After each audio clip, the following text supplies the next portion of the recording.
Hello friends, ഇന്നത്തെ class വന്നിട്ട് Indian സമരവും സ്വാതന്ത്ര്യവും എന്ന ടോപ്പിക്കാണ്. സോ നമുക്ക് വീഡിയോയിലോട്ട് കടക്കാം. ആദ്യം തന്നെ ഗാന്ധിജിയുടെ ആദ്യകാല സമരങ്ങൾ ഏതൊക്കെയാണ്? ഗാന്ധിജിയുടെ ആദ്യകാല സമരങ്ങൾ എന്ന് നോക്കാം. ചമ്പാരനിലെ നീലം കർഷകരുടെ സമരം 1917, അഹമ്മദാബാദിലെ തുണിമിൽ സമരം 1918, ഗേഡയിലെ കർഷക സമരം 1918. ഏതൊക്കെയാണ്? ചമ്പാരനിലെ നീലം കർഷകരുടെ സമരം, ബീഹാർ ആണ് സ്റ്റേറ്റ് വരുന്നത്, 1917. അഹമ്മദാബാദിലെ തുണിമിൽ സമരം, ഗുജറാത്ത്, 1918. ഗേഡയിലെ കർഷക സമരം, അതും ഗുജറാത്തിലാണ് നടന്നിരുന്നത്, 1918 വർഷം വരുന്നത്. ചമ്പാരൻ സത്യാഗ്രഹം മഹാത്മാഗാന്ധിയുടെ ഇന്ത്യയിലെ ആദ്യത്തെ സത്യാഗ്രഹമാണ്. ചമ്പാരൻ സത്യാഗ്രഹം എന്താണ്? മഹാത്മാഗാന്ധിജിയുടെ ഇന്ത്യയിലെ ആദ്യത്തെ സത്യാഗ്രഹം ഏതാണ്? ചമ്പാരൻ സത്യാഗ്രഹം 1917 വർഷം വരുന്നു. എവിടെ വെച്ചിട്ടാണ് ചമ്പാരൻ സത്യാഗ്രഹം നടന്നിരുന്നത്? ബീഹാറിലായിരുന്നു. ഓക്കെ. ചമ്പാരനിലെ നീലം കർഷകരുടെ കഷ്ടപ്പാടുകളെ ഗാന്ധിജിയുടെ ശ്രദ്ധയിൽപ്പെടുത്തിയ വ്യക്തിയാണ് രാജ്കുമാർ ശുക്ല. ചമ്പാരനിലെ നീലം കർഷകരുടെ കഷ്ടപ്പാടുകളെ ഗാന്ധിജിയുടെ ശ്രദ്ധയിൽപ്പെടുത്തിയ വ്യക്തി രാജ്കുമാർ ശുക്ലയാണ്. നീലം തോട്ടങ്ങളിൽ ജോലി ചെയ്തിരുന്ന കർഷകരെ പാശ്ചാത്യർ ചൂഷണം ചെയ്യുന്നതിനെതിരെ നടന്ന പ്രക്ഷോഭമാണ് ചമ്പാരൻ സത്യാഗ്രഹം. എന്താണ്? നീലം തോട്ടങ്ങളിൽ ജോലി ചെയ്തിരുന്ന കർഷകരെ പാശ്ചാത്യർ ചൂഷണം ചെയ്യുന്നതിനെതിരെ നടന്ന പ്രക്ഷോഭമാണ് ചമ്പാരൻ സത്യാഗ്രഹം. ചമ്പാരനിലെ നീലം കർഷകരുടെ കഷ്ടപ്പാടുകളെ ഗാന്ധിജിയുടെ മുന്നിൽ അവതരിപ്പിച്ചത് അല്ലെങ്കിൽ ശ്രദ്ധയിൽപ്പെടുത്തിയ വ്യക്തി രാജ്കുമാർ ശുക്ലയാണ്. ചമ്പാരൻ സത്യാഗ്രഹം നടന്നിരുന്ന സംസ്ഥാനം ബീഹാർ ആണ്. 1917 ചമ്പാരൻ സത്യാഗ്രഹം നടക്കുന്നത്. മഹാത്മാഗാന്ധിജിയുടെ ഇന്ത്യയിലെ ആദ്യത്തെ സത്യാഗ്രഹമാണ്.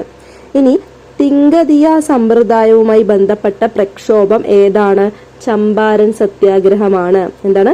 തിങ്കതിയ സമ്പ്രദായവുമായി ബന്ധപ്പെട്ട പ്രക്ഷോഭമാണ് ചമ്പാരൻ സത്യാഗ്രഹം. എന്താണ് തിങ്കതിയ സമ്പ്രദായം? കർഷകർ സ്വന്തം ഭൂമിയുടെ 20% ഭാഗവും ഭൂവുടമകൾക്കായി നീലം കൃഷി ചെയ്യാൻ നിർബന്ധിതമായ വ്യവസ്ഥയാണ് തിങ്കതിയ സമ്പ്രദായം. ഒന്നുകൂടെ പറയാം. കർഷകർ സ്വന്തം ഭൂമിയുടെ 20% ഭാഗവും ഭൂവുടമകൾക്കായി നീലം കൃഷി ചെയ്യാൻ നിർബന്ധിതമായ വ്യവസ്ഥയാണ് തിങ്കതിയ സമ്പ്രദായം. തിങ്കതിയ സമ്പ്രദായവുമായി ബന്ധപ്പെട്ട പ്രക്ഷോഭം ചമ്പാരൻ സത്യാഗ്രഹം 1917 ബീഹാറിൽ വെച്ചിട്ട് നടന്നു. ഗാന്ധിജിയുടെ ഇന്ത്യയിലെ ആദ്യത്തെ സത്യാഗ്രഹമാണ്. ഇനി ചമ്പാരൻ സത്യാഗ്രഹത്തെ കുറിച്ച് പഠിക്കാനായി അന്വേഷണ കമ്മീഷനെ നിയമിച്ചത് ലഫ്റ്റനന്റ് ഗവർണർ ആയിരുന്ന സർ എഡ്വേർഡ് ഗെയ്റ്റ് ആണ്. ചമ്പാരൻ സത്യാഗ്രഹത്തെ കുറിച്ച് പഠിക്കാനായി അന്വേഷണ കമ്മീഷനെ നിയമിച്ചത് ആരാണ്? ലഫ്റ്റനന്റ് ഗവർണർ ആയിരുന്ന സർ എഡ്വേർഡ് ഗെയ്റ്റ് ആണ്. ആ കമ്മീഷനിൽ ഗാന്ധിജിയും അംഗമായിരുന്നു. കമ്മീഷന്റെ റിപ്പോർട്ട് സമരത്തിന് അനുകൂലമായി വരികയും അതിനെ തുടർന്ന് ചമ്പാരൻ അഗ്രേറിയൻ ബില്ല് പാസ്സാവുകയും ചെയ്തു. ചമ്പാരൻ സത്യാഗ്രഹത്തിന്റെ 100ാം വാർഷികം ഇന്ത്യ ആചരിച്ചത് 2017 1917 ചമ്പാരൻ സത്യാഗ്രഹം നടന്നു. 100 വർഷം കഴിഞ്ഞു വരുമ്പോൾ 2017 അതിന്റെ 100ാം വാർഷികം ആചരിച്ചത്. ഓക്കെ, അപ്പൊ ഇത്രയുമാണ് ചമ്പാരൻ സത്യാഗ്രഹത്തെ കുറിച്ച് ഓർത്തു വെക്കേണ്ട പോയിന്റ്സ്. അടുത്തത് ഗാന്ധിജിയുടെ നേതൃത്വത്തിൽ നടന്ന ആദ്യത്തെ നിരാഹാര സമരം ഏതാണ് എന്ന് ചോദിച്ചാൽ ഏതാണ്? അഹമ്മദാബാദ് തുണിമിൽ സമരമാണ്. ഓക്കെ, അപ്പോൾ മഹാത്മാഗാന്ധിയുടെ ഇന്ത്യയിലെ ആദ്യ സത്യാഗ്രഹം ഏതാണ്? അത് ചമ്പാരൻ സത്യാഗ്രഹമാണ്. ഇനി മഹാത്മാഗാന്ധിജിയുടെ നേതൃത്വത്തിൽ നടന്ന ആദ്യത്തെ നിരാഹാര സമരം ഏതാണ് എന്ന് ചോദിച്ചാൽ അത് അഹമ്മദാബാദ് തുണിമിൽ സമരമാണ്. ഗുജറാത്തിൽ വെച്ചിട്ടാണ് നടന്നത്. 1918 നടന്നിരുന്നത്. ഓക്കെ. അഹമ്മദാബാദിലെ തുണിമിൽ തൊഴിലാളികൾ നേരിടുന്ന പ്രശ്നങ്ങൾ ഗാന്ധിജിയെ അറിയിച്ച വ്യക്തിയാണ് അനസൂയ ബഹൻ. അഹമ്മദാബാദിലെ തുണിമിൽ തൊഴിലാളികൾ നേരിടുന്ന പ്രശ്നങ്ങൾ ഗാന്ധിജിയെ അറിയിച്ച വ്യക്തി അനസൂയ ബഹനാണ്. അടുത്തത്, ഏത് സമരത്തിലാണ് തൊഴിലാളികൾക്ക് പ്ലേഗ് ബോണസുമായി ബന്ധപ്പെട്ട് 35% വേതന വർധനവ് ആവശ്യപ്പെട്ടുകൊണ്ട് ഗാന്ധിജി നിരാഹാരം അനുഷ്ഠിച്ചത്? ഏത് സമരമാണ്? അഹമ്മദാബാദ് തുണിമിൽ സമരമാണ്. ഓക്കെ, എന്താണ്, തൊഴിലാളികൾക്ക് പ്ലേഗ് ബോണസുമായി ബന്ധപ്പെട്ട് 35% വേതന വർധനവ് ആവശ്യപ്പെട്ടുകൊണ്ട് ഗാന്ധിജി നിരാഹാരം അനുഷ്ഠിച്ച സമരമാണ് അഹമ്മദാബാദ് തുണിമിൽ സമരം. സമരം വിജയിക്കാൻ ഗാന്ധിജി തൊഴിലാളികൾക്ക് നൽകിയ ചില വ്യവസ്ഥകൾ എന്തൊക്കെയാണെന്ന് നോക്കാം. അക്രമമുണ്ടാക്കരുത്, കരിങ്കാലികളെ ഉപദ്രവിക്കരുത്, ഒരിക്കലും ആയുധം ഉപയോഗിക്കരുത്, വിജയം വരെ സമരത്തിൽ അടിയുറയ്ക്കുകയും നേരായ വഴിയിലൂടെ ആഹാരത്തിന് വേണ്ടി പ്രയത്നിക്കുകയും ചെയ്യണം. അപ്പൊ ഇതൊക്കെയാണ് ഗാന്ധിജി തൊഴിലാളികൾക്ക് നൽകിയ ചില വ്യവസ്ഥകൾ സമരം വിജയിക്കാൻ വേണ്ടിയിട്ട്. ഓക്കെ, ഇനി ഈ അഹമ്മദാബാദ് തുണിമിൽ സമരം എത്ര ദിവസം നീണ്ടു നിന്നു? 21 ദിവസമാണ് അത് നീണ്ടു നിന്നത്. സമരത്തിന്റെ സന്ധി സംഭാഷണത്തിന് അനസൂയ ബഹന്റെ വീടായിരുന്നു അവര് തെരഞ്ഞെടുത്തിട്ടുണ്ടായിരുന്നത്. ഓക്കെ, അപ്പൊ ഇത്രയേ ഉള്ളൂ അഹമ്മദാബാദ് തുണിമിൽ സമരം. 1918 ഗുജറാത്തിൽ വെച്ചിട്ടാണ് നടക്കുന്നത്. ഗാന്ധിജിയുടെ നേതൃത്വത്തിൽ നടന്ന ആദ്യത്തെ നിരാഹാര സമരമാണ് അഹമ്മദാബാദ് തുണിമിൽ സമരം എന്ന് പറയുന്നത്. ഏത് സമരത്തിലാണ് തൊഴിലാളികൾക്ക് പ്ലേഗ് ബോണസുമായി ബന്ധപ്പെട്ട് 35% വേതന വർധനവ് വേണം എന്ന് ആവശ്യപ്പെട്ടുകൊണ്ട് ഗാന്ധിജി നിരാഹാരം അനുഷ്ഠിച്ചത്?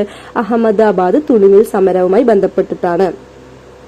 അടുത്തത് ഗേദ സത്യാഗ്രഹം. 1918 തന്നെയാണ് അതും നടക്കുന്നത്. അതും ഗുജറാത്തിൽ വെച്ചിട്ട് തന്നെയാണ് നടക്കുന്നത്, ഗേദ സത്യാഗ്രഹം. ഓക്കെ, കാർഷിക നികുതിയുമായി ബന്ധപ്പെട്ട് 1918 ഗാന്ധിജിയുടെ നേതൃത്വത്തിൽ നടന്ന സമരമാണ് ഗേദ സത്യാഗ്രഹം.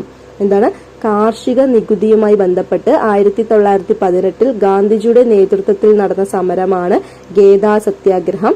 ഗേദ എന്ന് പറയുന്നത് ഏത് സംസ്ഥാനത്താണ് സ്ഥിതി ചെയ്യുന്നത്? ഗുജറാത്തിലാണ്. ഓക്കെ, ഗേദ സത്യാഗ്രഹത്തിൽ ഗാന്ധിജിയെ അനുഗമിച്ച പ്രധാന നേതാക്കളാണ് സർദാർ വല്ലഭായ് പട്ടേലും ഇന്ദുലാൽ യാഗ്നിക്കും. ആരൊക്കെയാണ്? സർദാർ വല്ലഭായ് പട്ടേലും ഇന്ദുലാൽ യാഗ്നിക്കുമാണ് ഗേദ സത്യാഗ്രഹത്തിൽ ഗാന്ധിജിയെ അനുഗമിച്ച പ്രധാന നേതാക്കൾ. ഓക്കെ, അപ്പൊ ഗേദ സത്യാഗ്രഹത്തിലെ മെയിൻ ആയിട്ട് ഓർത്തിരിക്കേണ്ട പോയിന്റ് അതിന്റെ വർഷം 1918. ഗേദ എന്ന് പറയുന്നത് ഏത് സംസ്ഥാനത്താണ്? ഗുജറാത്തിലാണ്. കാർഷിക നികുതിയുമായി ബന്ധപ്പെട്ട് 1918 ഗാന്ധിജിയുടെ നേതൃത്വത്തിൽ നടന്ന സമരം ഏതാണ് എന്ന് ചോദിച്ചാൽ ഏതാ? അത് ഗേദ സത്യാഗ്രഹമാണ്. ഇനി ഗേദ സത്യാഗ്രഹത്തിൽ ഗാന്ധിജിയെ അനുഗമിച്ച പ്രധാന നേതാക്കളാണ് സർദാർ വല്ലഭായ് പട്ടേലും ഇന്ദുലാൽ യാഗ്നിക്കും. ഓക്കെ, അപ്പൊ ഈ 3 സമരങ്ങളാണ് ഗാന്ധിജിയുടെ ആദ്യകാല സമരങ്ങൾ എന്ന് അറിയപ്പെടുന്നത്. ഓക്കെ, ഇനി അടുത്ത് നമുക്ക് ഗാന്ധിജി ചലച്ചിത്രത്തിൽ ഗാന്ധിജിയെ കുറിച്ചിട്ട് 2 ചലച്ചിത്രങ്ങളാണ് പുറത്തിറക്കിയിരിക്കുന്നത്. അത് ഏതൊക്കെയാണെന്ന് നോക്കാം. ഒന്ന് ഗാന്ധി എന്ന് പറയുന്ന ഒരു ഫിലിമാണ്. റിച്ചാർഡ് അറ്റൻബറോ ആണ് അത് സംവിധാനം ചെയ്തിരിക്കുന്നത്. 8 ഓസ്കാർ അവാർഡുകൾ ആ ഒരു ഫിലിം നേടിയിട്ടുണ്ട്. ഇന്ത്യയിലെ സ്വാതന്ത്ര്യ സമര ചരിത്രത്തിലെ ഗാന്ധിയൻ കാലഘട്ടമാണ് ആ ചിത്രത്തിലുള്ള തീം എന്ന് പറയുന്നത്. ഓക്കെ, അപ്പോൾ ഗാന്ധി എന്ന് പറയുന്ന ഫിലിം റിച്ചാർഡ് അറ്റൻബറോ സംവിധാനം ചെയ്തു. 8 ഓസ്കാർ അവാർഡുകൾ നേടി. ഇന്ത്യയിലെ സ്വാതന്ത്ര്യ സമര ചരിത്രത്തിലെ ഗാന്ധിയൻ കാലഘട്ടമാണ് അതിന്റെ ഉള്ളടക്കം. ഓക്കെ, അടുത്ത film making of Mahatma. Shyam Benegal സംവിധാനം ചെയ്ത ഫിലിമാണ് മേക്കിംഗ് ഓഫ് മഹാത്മാ എന്ന് പറയുന്നത്. ദക്ഷിണാഫ്രിക്കയിലെ ജീവിതാനുഭവം, ഗാന്ധിജിയുടെ ദക്ഷിണാഫ്രിക്കയിലെ ജീവിതാനുഭവമാണ് മേക്കിംഗ് ഓഫ് മഹാത്മാ എന്ന ഫിലിമിൽ ഉള്ളടക്കം എന്ന് പറയുന്നത്. ശ്യാം ബെനഗൽ ആണ് അത് ഡയറക്ട് ചെയ്തിരിക്കുന്നത്. അപ്പൊ ഏതൊക്കെയാണ് 2 ഫിലിം പറഞ്ഞത്? ഒന്ന് ഗാന്ധി എന്ന് പറയുന്ന ഫിലിം റിച്ചാർഡ് അറ്റൻബറോ സംവിധാനം ചെയ്തു. 8 ഓസ്കാർ അവാർഡുകൾ നേടി. ഇന്ത്യയിലെ സ്വാതന്ത്ര്യ സമര ചരിത്രത്തിലെ ഗാന്ധിയൻ കാലഘട്ടമാണ് ഗാന്ധി എന്ന ഫിലിമിൽ ഉൾപ്പെട്ടിരിക്കുന്നത്. അടുത്തത് making of Mahatma. Shyam Benegal direct ചെയ്തിരിക്കുന്നത്. ദക്ഷിണാഫ്രിക്കയിലെ ഗാന്ധിജിയുടെ ജീവിതാനുഭവമാണ് മേക്കിംഗ് ഓഫ് മഹാത്മയിൽ ഉൾപ്പെട്ടിരിക്കുന്നത്. ഓക്കെ, അടുത്തത് ഗാന്ധിജി ദേശീയ സമരത്തിലേക്ക്. അതിലാദ്യം നമ്മൾ റൗലറ്റ് നിയമത്തെ കുറിച്ചിട്ടാണ് നോക്കുന്നത്. ബ്രിട്ടീഷ് സർക്കാർ പാസാക്കിയ റൗലറ്റ് നിയമത്തിനെതിരെ പ്രതിഷേധിച്ചുകൊണ്ടാണ് ഗാന്ധിജി ഇന്ത്യൻ ദേശീയ സമരത്തിലേക്ക് കടന്നത്. ഭീകരവാദ പ്രവർത്തനങ്ങൾ തടയാനെന്ന പേരിൽ പൗരാവകാശങ്ങൾക്ക് നിയന്ത്രണമേർപ്പെടുത്തിക്കൊണ്ട് 1919 ബ്രിട്ടീഷ് പാർലമെന്റ് പാസാക്കിയ നിയമമാണ് റൗലറ്റ് നിയമം. ഈ നിയമപ്രകാരം ഏതൊരാളെയും അറസ്റ്റ് ചെയ്ത് വിചാരണ കൂടാതെ തടങ്കലിൽ വെക്കാമായിരുന്നു. ഓക്കെ, അപ്പൊ ബ്രിട്ടീഷ് പാർലമെന്റ് കൊണ്ടുവന്ന നിയമമാണ് റൗലറ്റ് നിയമം 1919. അപ്പൊ ഈ ഒരു നിയമപ്രകാരം ഏതൊരാളെയും അറസ്റ്റ് ചെയ്ത് വിചാരണ കൂടാതെ തടങ്കലിൽ വെക്കാമായിരുന്നു. ഈ ഒരു നിയമത്തിനെതിരെയായിരുന്നു ഗാന്ധിജി പ്രതിഷേധിച്ചുകൊണ്ട് ഇന്ത്യൻ ദേശീയ സമരത്തിലേക്ക് കടക്കുന്നത്. റൗലറ്റ് ആക്ട് നിലവിൽ വന്നത്, അതുപോലെ തന്നെ അത് പാസ്സാക്കിയത്, അതിനെ വിശേഷിപ്പിച്ചത്, ആ പോയിന്റ്സ് ഒക്കെ നമുക്ക് നോക്കാം.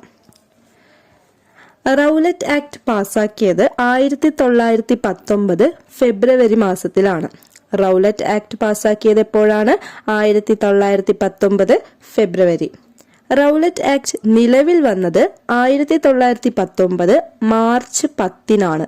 റൗലറ്റ് ആക്ട് നിലവിൽ വരുന്നത് 1919 മാർച്ച് 10. ഇനി റൗലറ്റ് ആക്ടിന്റെ ഔദ്യോഗിക നാമം എന്താണെന്ന് നോക്കാം. അനാർക്കിയൽ ആൻഡ് റവല്യൂഷണറി ക്രൈം ആക്ട് എന്നാണ് റൗലറ്റ് ആക്ടിന്റെ ഔദ്യോഗിക നാമം. എന്താണ്? അനാർക്കിയൽ ആൻഡ് റവല്യൂഷണറി ക്രൈം ആക്ട് എന്നാണ് റൗലറ്റ് ആക്ടിന്റെ ഔദ്യോഗിക നാമം. റൗലറ്റ് ആക്ട് പാസാക്കിയത് 1919 ഫെബ്രുവരി മാസത്തിലാണ്. റൗലറ്റ് ആക്ട് നിലവിൽ വന്നത് 1919 മാർച്ച് 10-നാണ്. ഇനി റൗലറ്റ് ആക്ടിനെ കരി നിയമം എന്ന് വിശേഷിപ്പിച്ചത് ഗാന്ധിജി ആയിരുന്നു. റൗലറ്റ് ആക്ടിനെ കരി നിയമം എന്ന് വിശേഷിപ്പിച്ചത് ഗാന്ധിജി ആയിരുന്നു. റൗലറ്റ് നിയമത്തെ പിന്തുണച്ച ഇന്ത്യക്കാരനാണ് സി ശങ്കരൻ നായർ. റൗലറ്റ് ആക്ടിനെ പിന്തുണച്ച ഇന്ത്യക്കാരൻ ആരാണ്? സി ശങ്കരൻ നായർ. ഗാന്ധിജി റൗലറ്റ് ആക്ടിനെതിരെ സത്യാഗ്രഹ സഭ സ്ഥാപിച്ചത് ബോംബെയിലാണ്. ഗാന്ധിജി റൗലറ്റ് ആക്ടിനെതിരെ സത്യാഗ്രഹ സഭ സ്ഥാപിച്ചത് ബോംബെയിലാണ്. റൗലറ്റ് ആക്ടിനെതിരെ ദേശീയ വ്യാപകമായി ഗാന്ധിജി ഹർത്താലിന് ആഹ്വാനം ചെയ്തത് 1919 ഏപ്രിൽ 6-നായിരുന്നു. റൗലറ്റ് ആക്ടിനെതിരെ ദേശീയ വ്യാപകമായി ഗാന്ധിജി ഹർത്താലിന് ആഹ്വാനം ചെയ്തത് 1919 ഏപ്രിൽ 6-നായിരുന്നു. ഈ ഹർത്താലിനെ റൗലറ്റ് സത്യാഗ്രഹം എന്നാണ് വിശേഷിപ്പിക്കുന്നത്. ഓക്കെ, അപ്പോൾ റൗലറ്റ് നിയമത്തെക്കുറിച്ചുള്ള പോയിന്റ്സ് ആണ് ഇപ്പോൾ പറഞ്ഞുകൊണ്ടിരിക്കുന്നത്. ഒന്നുകൂടെ പറയാം. റൗലറ്റ് ആക്ട് പാസ്സാക്കിയത് 1919 ഫെബ്രുവരി മാസത്തിലാണ്. റൗലറ്റ് ആക്ട് നിലവിൽ വരുന്നത് 1919 മാർച്ച് 10-നാണ്. ഇനി അതിന്റെ ഔദ്യോഗിക നാമമാണ് അനാർക്കിയൽ ആൻഡ് റവല്യൂഷണറി ക്രൈം ആക്ട് എന്നുള്ളത്. കരി നിയമം എന്ന് റൗലറ്റ് ആക്ടിനെ വിശേഷിപ്പിച്ചത് ഗാന്ധിജിയാണ്. റൗലറ്റ് ആക്ടിനെ പിന്തുണച്ച ഇന്ത്യക്കാരനാണ് സി ശങ്കരൻ നായർ. ഗാന്ധിജി റൗലറ്റ് ആക്ടിനെതിരെ സത്യാഗ്രഹ സഭ സ്ഥാപിച്ചത് ബോംബെയിലാണ്. റൗലറ്റ് ആക്ടിനെതിരെ ദേശീയ വ്യാപകമായി ഗാന്ധിജി ഹർത്താലിന് ആഹ്വാനം ചെയ്തത് 1919 ഏപ്രിൽ 6-നാണ്. ഓക്കെ, ഇപ്പൊ ഇത്രയുമാണ് റൗലറ്റ് ആക്ടിനെ കുറിച്ചുള്ള പ്രധാന പോയിന്റ്സ്. റൗലറ്റ് ആക്ട് എന്ന് പറയുന്നത് ബ്രിട്ടീഷ് പാർലമെന്റ് കൊണ്ടുവന്ന ഒരു നിയമമാണ്. ഈ നിയമപ്രകാരം ഏതൊരാളെയും അറസ്റ്റ് ചെയ്ത് വിചാരണ കൂടാതെ തടങ്കലിൽ വെക്കാമായിരുന്നു. അതാണ് ആ നിയമം വ്യവസ്ഥ ചെയ്യുന്നത്. അതിനെതിരെ പ്രതിഷേധിച്ചുകൊണ്ടാണ് ഗാന്ധിജി ഇന്ത്യൻ ദേശീയ സമരത്തിലേക്ക് കടക്കുന്നത്. ഓക്കെ, ഇത്രയും കാര്യം മനസ്സിലായല്ലോ. അടുത്തത് ജാലിയൻ വാലാബാഗ് കൂട്ടക്കൊലയ്ക്ക് കാരണമായ നിയമമാണ് റൗലറ്റ് നിയമം. ജാലിയൻ വാലാബാഗ് കൂട്ടക്കൊലയ്ക്ക് കാരണമായ നിയമം ഏതാണ്? റൗലറ്റ് നിയമമാണ്. റൗലറ്റ് നിയമവിരുദ്ധ സമരങ്ങൾക്ക് പഞ്ചാബിൽ നേതൃത്വം നൽകിയ 2 വ്യക്തികളാണ് സെയ്ഫുദ്ദീൻ കിച്ചലു, സത്യപാൽ. റൗലറ്റ് നിയമ വിരുദ്ധ സമരങ്ങൾക്ക് പഞ്ചാബിൽ നേതൃത്വം നൽകിയ വ്യക്തികളാണ് സെയ്ഫുദ്ദീൻ കിച്ചലു, സത്യപാൽ. 1919 ഏപ്രിൽ 10-ന് ഇവരെ അറസ്റ്റ് ചെയ്തു. അറസ്റ്റ് ചെയ്തതിൽ പ്രതിഷേധിക്കാനായി 1919 ഏപ്രിൽ 13-ന് ജനങ്ങൾ പഞ്ചാബിലെ അമൃത്സറിലെ ജാലിയൻ വാലാബാഗിൽ ഒത്തുകൂടി. പട്ടാള മേധാവിയായ ജനറൽ ഡയർ തന്റെ ഉത്തരവ് ലംഘിച്ചു എന്ന് വ്യാഖ്യാനിച്ചുകൊണ്ട് നിരായുധരായ ജനങ്ങൾക്ക് നേരെ വെടിവെക്കാൻ ഉത്തരവിട്ടു. ഇതാണ് ജാലിയൻ വാലാബാഗ് കൂട്ടക്കൊല. ഓക്കെ, അപ്പൊ ഇത്ര നേരം പറയുന്നത് എന്താന്ന് വെച്ചാല് ഈ ജാലിയൻ വാലാബാഗ് കൂട്ടക്കൊലയ്ക്ക് കാരണമായ നിയമം ഏതാണ് എന്ന് ചോദിച്ചാൽ അത് റൗലറ്റ് നിയമമാണ്. എന്തുകൊണ്ടെന്നാൽ ഈ റൗലറ്റ് നിയമ വിരുദ്ധ സമരങ്ങൾക്ക് പഞ്ചാബിൽ നേതൃത്വം നൽകിയ 2 വ്യക്തികളായിരുന്നു സെയ്ഫുദ്ദീൻ കിച്ചലുവും സത്യപാലും. അപ്പൊ ഇവര് ഈ ഒരു നിയമത്തിന് എതിരായി പ്രതിഷേധിച്ചുകൊണ്ടിരിക്കുമ്പോൾ 1919 ആ ഒരു വർഷമാണല്ലോ ഈ നിയമം വരുന്നത്. ആ വർഷം ഏപ്രിൽ 10-ന് ഇവരെ അറസ്റ്റ് ചെയ്തു. അപ്പോൾ അറസ്റ്റ് ചെയ്തതിൽ പ്രതിഷേധിക്കാനായി 1919 ഏപ്രിൽ 13 ജനങ്ങൾ പഞ്ചാബിലെ അമൃത്സറിലെ ജാലിയൻ വാലാബാഗിൽ ഒത്തുകൂടി. പട്ടാള മേധാവിയായിരുന്ന ജനറൽ ഡയർ തന്റെ ഉത്തരവ് ലംഘിച്ചു എന്ന് വ്യാഖ്യാനിച്ചുകൊണ്ട് നിരായുധരായ ജനങ്ങൾക്ക് നേരെ വെടിവെക്കാൻ ഉത്തരവിട്ടു. ഇതാണ് ജാലിയൻ വാലാബാഗ് കൂട്ടക്കൊല. അപ്പൊ അതുകൊണ്ടാണ് റൗലറ്റ് നിയമമാണ് ജാലിയൻ വാലാബാഗ് കൂട്ടക്കൊലയ്ക്ക് കാരണം ആയ നിയമം എന്ന് പറയുന്നത്. ജാലിയൻ വാലാബാഗ് കൂട്ടക്കൊല നടന്നത് 1919 ഏപ്രിൽ 13 ഏതാണ് വർഷം ഡേറ്റ് എല്ലാം പഠിക്കണം. ജാലിയൻ വാലാബാഗ് കൂട്ടക്കൊല നടന്നത് 1919 ഏപ്രിൽ 13. ജാലിയൻ വാലാബാഗിൽ സമരക്കാർക്കെതിരെ വെടിവെക്കാൻ അനുമതി നൽകിയ പഞ്ചാബ് ഗവർണർ ആരാണ് എന്ന് ചോദിച്ചാൽ മൈക്കിൾ ഒ ഡയർ ആണ്. ജാലിയൻ വാലാബാഗിൽ സമരക്കാർക്കെതിരെ വെടിവെക്കാൻ അനുമതി നൽകിയ പഞ്ചാബ് ഗവർണറാണ് Michael O Dyer. Jallian Walabagh കൂട്ടക്കൊലയ്ക്ക് നേതൃത്വം നൽകിയ ബ്രിട്ടീഷ് സൈന്യാധിപനാണ് ജനറൽ റെജിനാൾഡ് ഡയർ. രണ്ടും മാറിപ്പോകരുത്. ജാലിയൻ വാലാബാഗിൽ സമരക്കാർക്കെതിരെ വെടിവെക്കാൻ അനുമതി നൽകിയ പഞ്ചാബ് ഗവർണർ എന്നാണ് ചോദ്യമെങ്കിൽ മൈക്കിൾ ഒ ഡയർ എന്നും, ജാലിയൻ വാലാബാഗ് കൂട്ടക്കൊലയ്ക്ക് നേതൃത്വം നൽകിയ ബ്രിട്ടീഷ് സൈന്യാധിപൻ എന്നാണ് ചോദ്യമെങ്കിൽ ജനറൽ റെജിനാൾഡ് ഡയറുമെന്നുമാണ് ആൻസർ വരുന്നത്. ജാലിയൻ വാലാബാഗ് കൂട്ടക്കൊല നടക്കുമ്പോൾ ബ്രിട്ടീഷ് വൈസ്രോയിയാണ് ചെംസ്ഫോർഡ് പ്രഭു. ജാലിയൻ വാലാബാഗ് കൂട്ടക്കൊല നടക്കുമ്പോൾ ബ്രിട്ടീഷ് വൈസ്രോയി ആരായിരുന്നു? ചെംസ്ഫോർഡ് പ്രഭു. പ്ലാസി യുദ്ധം ബ്രിട്ടീഷ് ഭരണത്തിന് അടിത്തറയിട്ടെങ്കിൽ ജാലിയൻ വാലാബാഗ് സംഭവം ബ്രിട്ടീഷ് ഭരണത്തിന്റെ അടിത്തറ ഇളക്കി എന്ന് ജാലിയൻ വാലാബാഗ് സംഭവത്തെക്കുറിച്ച് അഭിപ്രായപ്പെട്ടത് അല്ലെങ്കിൽ പ്രതികരിച്ചത് ആരാണ്? ഗാന്ധിജി ആയിരുന്നു. എന്താ പറഞ്ഞത് ഗാന്ധിജി? പ്ലാസി യുദ്ധം ബ്രിട്ടീഷ് ഭരണത്തിന് അടിത്തറയിട്ടെങ്കിൽ ജാലിയൻ വാലാബാഗ് സംഭവം ബ്രിട്ടീഷ് ഭരണത്തിന്റെ അടിത്തറ ഇളക്കി എന്ന് ജാലിയൻ വാലാബാഗ് സംഭവത്തെക്കുറിച്ച് പ്രതികരിച്ചത് ഗാന്ധിജിയായിരുന്നു. ജാലിയൻ വാലാബാഗ് ദുരന്തത്തെ ലജ്ജാവഹം എന്ന് വിശേഷിപ്പിച്ച ബ്രിട്ടീഷ് പ്രധാനമന്ത്രി ഡേവിഡ് കാമറൂൺ ആണ്. ജാലിയൻ വാലാബാഗ് ദുരന്തത്തെ ലജ്ജാവഹം എന്ന് വിശേഷിപ്പിച്ച ബ്രിട്ടീഷ് പ്രധാനമന്ത്രി ഡേവിഡ് കാമറൂൺ. ജാലിയൻ വാലാബാഗ് ദുരന്തത്തെ രാക്ഷസീയമായ ഒരു നടപടി എന്ന് വിശേഷിപ്പിച്ച ബ്രിട്ടീഷ് പ്രധാനമന്ത്രി വിൻസ്റ്റൺ ചർച്ചിലാണ്. ജാലിയൻ വാലാബാഗ് ദുരന്തത്തെ രാക്ഷസീയമായ ഒരു നടപടി എന്ന് വിശേഷിപ്പിച്ച ബ്രിട്ടീഷ് പ്രധാനമന്ത്രി വിൻസ്റ്റൺ ചർച്ചിൽ.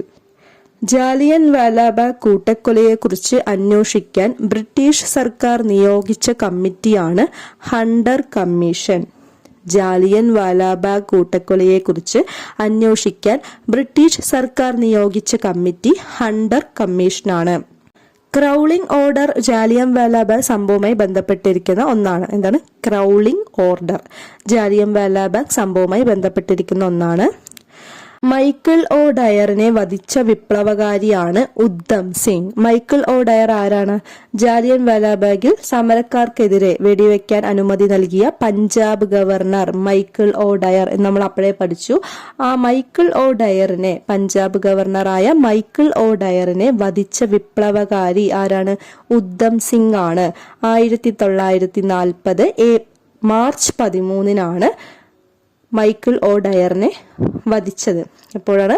1940 മാർച്ച് 13 മൈക്കിൾ ഒ ഡയറിനെ വധിച്ചത്. ആരാണ് വധിച്ചത്? ഉദ്ധം സിംഗ് എന്ന വിപ്ലവകാരി.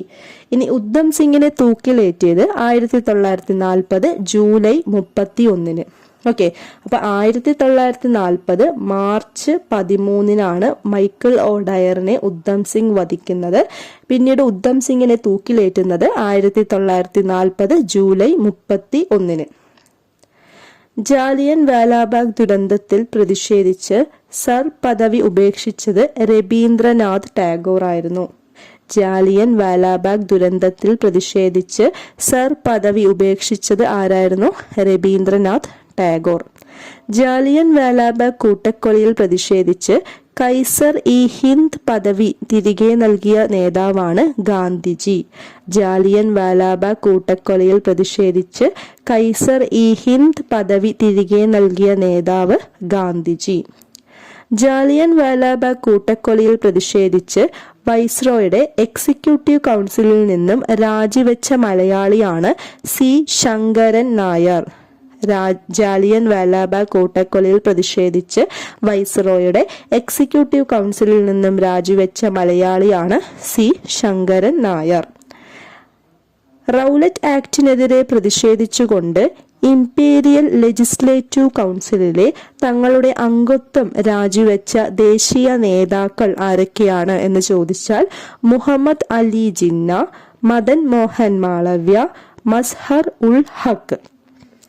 എന്താണ്? റൗലറ്റ് ആക്ടിനെതിരെ പ്രതിഷേധിച്ചുകൊണ്ട് ഇംപീരിയൽ ലെജിസ്ലേറ്റീവ് കൗൺസിലിലെ തങ്ങളുടെ അംഗത്വം രാജിവെച്ച ദേശീയ നേതാക്കളാണ് മുഹമ്മദ് അലി ജിന്ന, മദൻ മോഹൻ മാളവ്യ, മസ്ഹർ ഉൽ ഹക്ക്. ഓക്കെ, അപ്പൊ ഇത്രയുമാണ് റൗലറ്റ് ആക്ടും അതുപോലെ തന്നെ ജാലിയൻ വാലാബാഗുമായി ബന്ധപ്പെട്ടിട്ടുള്ള ഇമ്പോർട്ടൻറ്റ് പോയിന്റ്സ്. ജാലിയൻ വാലാബാഗിലെ ഇമ്പോർട്ടൻറ്റ് പോയിന്റ്സ് ഒന്നുകൂടെ നമുക്ക് റിപ്പീറ്റ് ചെയ്യാം. ജാലിയൻ വാലാബാഗ് കൂട്ടക്കൊല നടന്നത് 1919 ഏപ്രിൽ 13-നാണ്. ജാലിയൻ വാലാബാഗിൽ സമരക്കാർക്കെതിരെ വെടിവെക്കാൻ അനുമതി നൽകിയ Punjab governor Michael O Dwyer ആണ്. ജാലിയൻ വാലാബാഗ് കൂട്ടക്കൊലയ്ക്ക് നേതൃത്വം നൽകിയ ബ്രിട്ടീഷ് സൈന്യാധിപൻ general Reginald Dyer. Jallian Walabagh കൂട്ടക്കൊല നടക്കുമ്പോൾ ബ്രിട്ടീഷ് വൈസ്രോയി ചെംസ് ഫോർട്ട് പ്രഭു. പ്ലാസി യുദ്ധം ബ്രിട്ടീഷ് ഭരണത്തിന് അടിത്തറയിട്ടെങ്കിൽ ജാലിയൻ വാലാബാഗ് സംഭവം ബ്രിട്ടീഷ് ഭരണത്തിന്റെ അടിത്തറ ഇളക്കി എന്ന് ജാലിയൻ വാലാബാഗ് സംഭവത്തെക്കുറിച്ച് പ്രതികരിച്ചത് ഗാന്ധിജി. ജാലിയൻ വാലാബാഗ് ദുരന്തത്തെ ലജ്ജാവഹം എന്ന് വിശേഷിപ്പിച്ച ബ്രിട്ടീഷ് പ്രധാനമന്ത്രി ഡേവിഡ് കാമറൂൺ. ജാലിയൻ വാലാബാഗ് ദുരന്തത്തെ രാക്ഷസീയമായ ഒരു നടപടി എന്ന് വിശേഷിപ്പിച്ച ബ്രിട്ടീഷ് പ്രധാനമന്ത്രി വിൻസ്റ്റൺ ചർച്ചിൽ. ജാലിയൻ വാലാബാഗ് കൂട്ടക്കൊലയെക്കുറിച്ച് അന്വേഷിക്കാൻ ബ്രിട്ടീഷ് സർക്കാർ നിയോഗിച്ച committee Hunter commission. Crawling order എന്തുമായി ബന്ധപ്പെട്ടിരിക്കുന്നു? ജാലിയൻ വാലാബാഗുമായി ബന്ധപ്പെട്ടിരിക്കുന്നു. Michael O Dyer Jallian Walabagh കൂട്ടക്കൊലയ്ക്ക് അല്ലെങ്കിൽ ജാലിയൻ വാലാബാഗിലുള്ള ആൾക്കാരെ വെടിവെക്കാൻ അനുമതി നൽകിയ പഞ്ചാബ് ഗവർണറായ മൈക്കിൾ ഒ ഡയറിനെ വധിച്ച വിപ്ലവകാരി ഉദ്ധം സിംഗ് ആണ്. 1940 മാർച്ച് 13-നാണ് വധിച്ചത്. പിന്നീട് ഉദ്ധം സിംഗിനെ തൂക്കിലേറ്റിയത് 1940 ജൂലൈ 31. ജാലിയൻ വാലാബാഗ് ദുരന്തത്തിൽ പ്രതിഷേധിച്ച് സർ പദവി ഉപേക്ഷിച്ചത് രവീന്ദ്രനാഥ് ടാഗോർ. ജാലിയൻ വാലാബാഗ് കൂട്ടക്കൊലയിൽ പ്രതിഷേധിച്ച് കൈസർ ഇ ഹിന്ദ് പദവി തിരികെ നൽകിയ വ്യക്തി ഗാന്ധിജി. ജാലിയൻ വാലാബാഗ് കൂട്ടക്കൊലയിൽ പ്രതിഷേധിച്ച് വൈസ്രോയുടെ എക്സിക്യൂട്ടീവ് കൗൺസിലിൽ നിന്നും രാജിവെച്ച മലയാളി സി ശങ്കരൻ നായർ. റൗലറ്റ് ആക്ടിനെതിരെ പ്രതിഷേധിച്ചുകൊണ്ട് ഇംപീരിയൽ ലെജിസ്ലേറ്റീവ് കൗൺസിലിലെ തങ്ങളുടെ അംഗത്വം രാജിവെച്ച ദേശീയ നേതാക്കൾ മുഹമ്മദ് അലി ജിന്ന, മദൻ മോഹൻ മാളവ്യ, മസ്ഹർ ഉൽ ഹക്ക്. ഓക്കെ, അപ്പൊ ഇത്രയുമാണ് റൗലറ്റ് ആക്ട് ആൻഡ് ജാലിയൻ വാലാബാഗിനെ കുറിച്ചുള്ള പോയിന്റ്സ്. അടുത്ത ടോപ്പിക് നിസ്സഹകരണ സമരം. ഗാന്ധിജിയുടെ നേതൃത്വത്തിൽ ഇന്ത്യൻ നാഷണൽ കോൺഗ്രസ് നടത്തിയ ആദ്യത്തെ ദേശീയ പ്രക്ഷോഭമാണ് നിസ്സഹകരണ സമരം.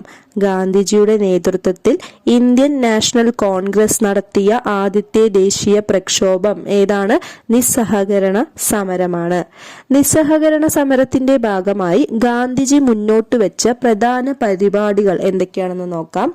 വക്കീലന്മാർ കോടതികൾ ബഹിഷ്കരിക്കുക, വിദേശ വസ്തുക്കൾ ബഹിഷ്കരിക്കുക, തിരഞ്ഞെടുപ്പുകൾ ബഹിഷ്കരിക്കുക, ബ്രിട്ടീഷ് പുരസ്കാരങ്ങൾ തിരികെ നൽകുക, നികുതി നൽകാതിരിക്കുക, വിദ്യാർത്ഥികൾ ഇംഗ്ലീഷ് വിദ്യാലയങ്ങൾ ബഹിഷ്കരിക്കുക. ഇതൊക്കെയാണ് നിസ്സഹകരണ സമരത്തിന്റെ ഭാഗമായി ഗാന്ധിജി മുന്നോട്ട് വെച്ച പ്രധാന പരിപാടികൾ.